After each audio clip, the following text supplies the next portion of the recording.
In the 21st century, a chilling truth hides in plain sight. Domestic violence affects millions. In the United States alone, 1 in 4 women and 1 in 10 men experience severe physical violence from an intimate partner. These numbers are staggering. They reveal a dark underbelly of our society. Behind closed doors, a different kind of horror unfolds. It is a horror that preys on familiarity, love, and trust. Domestic horror tales grip us tightly. They tap into our deepest, darkest fears. We see ourselves reflected in the victims. We question our own relationships deeply. The genre exposes the fragility of our supposed safe spaces. Our homes, meant to be sanctuaries, can transform into prisons. This unsettling reality is what makes domestic horror so compelling. It is a horror that feels disturbingly close to home, perhaps too close for comfort indeed. What makes domestic settings ripe for horror? It's the subversion of the ordinary. Imagine this.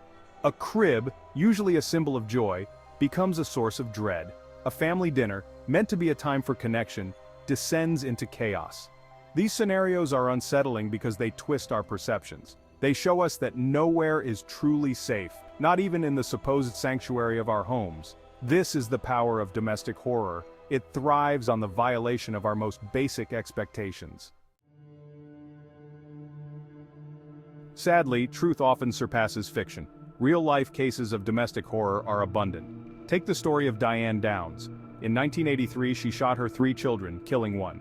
Her motive? To remove them as obstacles in her pursuit of a lover. This case shocked the world. It demonstrated the terrifying potential for violence within a family unit. Downs's actions were not those of a loving mother. They were the acts of a monster hiding in plain sight. Section 5. When love turns toxic, the psychology of domestic horror. This genre delves deep into the unsettling aspects of what should be the safest place on earth, our homes. Domestic horror often delves into the complexities of human relationships. It examines how the dynamics within a household can shift from loving and nurturing to toxic and dangerous. It explores how love can morph into obsession, control, and violence. The very emotions that bind people together can also be the ones that tear them apart. Abusers may use manipulation and coercion to maintain power. They often employ psychological tactics to undermine their partner's sense of self-worth and autonomy. Victims often feel trapped, both physically and emotionally. The home, which should be a sanctuary, becomes a prison where escape seems impossible. This psychological torment is a key element of domestic horror. The fear is not just of physical harm, but of losing one's identity and sanity. It creates a suffocating atmosphere of fear and uncertainty. Every creak of the floorboard, every shadow on the wall, becomes a source of dread. We see this in films like Sleeping with the Enemy and The Invisible Man, where the terror is not from an external monster, but from someone within the home. These films highlight how seemingly ordinary relationships can turn deadly. The horror lies in the betrayal of trust and the realization that the person you love could be your worst nightmare. The contrast between past happiness and present terror amplifies the horror. It reminds us that domestic horror is not just about fear, but about the loss of what once was. The struggle to escape, both physically and emotionally, is a recurring theme. It underscores the resilience and courage required to break free from such toxic environments. Yet, amidst the horror, there are moments of hope. The support of friends and the strength to seek help can lead to a path of recovery and freedom. Ultimately, domestic horror not only exposes the dark side of human relationships, but also celebrates the resilience of the human spirit. It is a reminder that even in the darkest times, there is a possibility of a new beginning. Section 6. Trapped. The chilling case of Elisabeth Fritzl. The case of Elisabeth Fritzl stands as a chilling example of domestic horror taken to the extreme. For 24 years, Elisabeth was held captive by her own father in a hidden cellar.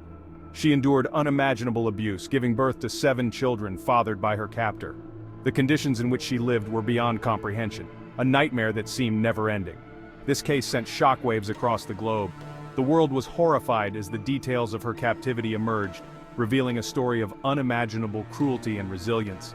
It highlighted the horrifying reality of domestic abuse, showing how it can be hidden in plain sight, masked by the facade of a normal family life. The lengths to which abusers will go to exert control are terrifying. Elisabeth's father, Fritzl, meticulously planned and executed his horrific scheme, ensuring that his dark secret remained hidden for decades. The story of Elisabeth Fritzl serves as a stark reminder of the darkness that can lurk within seemingly ordinary homes. It is a testament to the strength of the human spirit, as Elisabeth survived and eventually escaped her tormentor. The legal proceedings that followed her rescue were intense and highly publicized. Fritzl was brought to justice, facing charges that included murder, enslavement, and rape.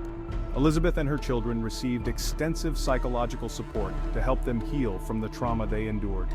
Their journey to recovery has been long and arduous, but it is a story of hope and resilience. The community and the world rallied around Elisabeth and her family, offering support and solidarity. Her story has inspired many to speak out against domestic abuse and to support survivors. The case has also led to increased awareness and changes in laws and policies to better protect victims of domestic abuse. It serves as a powerful reminder of the importance of vigilance and support for those who may be suffering in silence. Today, Elisabeth Fritzl and her children are working towards building a new life, free from the shadows of their past. Their story is one of survival, strength, and the enduring power of hope. Section 7. The Digital Age, a new breed of domestic horror. The digital age has introduced new dimensions to domestic horror. In the past, domestic horror was often confined to physical spaces, but now it has transcended those boundaries. The internet and digital devices have become new arenas for fear and control. Cyberstalking, online harassment, and revenge porn are just a few examples of how technology is used to terrorize and control within intimate relationships. These acts can be just as damaging, if not more so, than physical violence. The anonymity and reach of the internet make it easier for perpetrators to inflict harm without immediate consequences. Films like Unfriended and Cam explore the dark side of social media and the potential for horror in our increasingly connected lives. These movies highlight how our digital footprints can be manipulated and used against us, creating a sense of paranoia and vulnerability. They serve as a chilling reminder of the dangers lurking in our online interactions. In this modern age, the threat of domestic horror extends beyond physical boundaries, invading the digital spaces we inhabit. Our smartphones, computers, and social media accounts can become tools of oppression and fear. The constant connectivity that defines our era also means that there is no escape from the reach of those who wish to do us harm. This new breed of domestic horror is pervasive, insidious, and deeply unsettling, challenging us to rethink the safety of our digital lives. Section 8. The Shadows of Our Homes. Analyzing common themes. Domestic horror stories, whether real or fictional, often share common themes. Isolation is a recurring motif. Victims are often cut off from friends and family, making them more vulnerable to abuse. Gaslighting is another common tactic, where abusers manipulate their victims into doubting their own sanity. These themes tap into our deepest fears about relationships and the potential for betrayal by those we trust most. Section 9. Beyond the Screen: Domestic Horror and Social Commentary. Domestic horror often serves as a vehicle for social commentary. It can shed light on issues like domestic violence, toxic masculinity, and societal pressures on families. Films like Get Out and The Babadook use horror tropes to explore themes of racism and mental health, respectively. By confronting these uncomfortable truths, domestic horror can spark important conversations and raise awareness about real-world problems. Section 10. The Horror Next Door, a Final Thought. Domestic horror reminds us that evil doesn't always lurk in the shadows. It can reside in the familiar, in the people closest to us. It thrives in silence and secrecy. By understanding the dynamics of domestic horror, we can become more attuned to the warning signs in our own lives and the lives of those around us. We must break the silence and shine a light on this pervasive issue. Section 11. Now it's your turn. What are your thoughts on domestic horror? Have you ever felt unsettled by the portrayal of familiar settings in a sinister light? Share your thoughts and experiences in the comments below. Let's continue the conversation.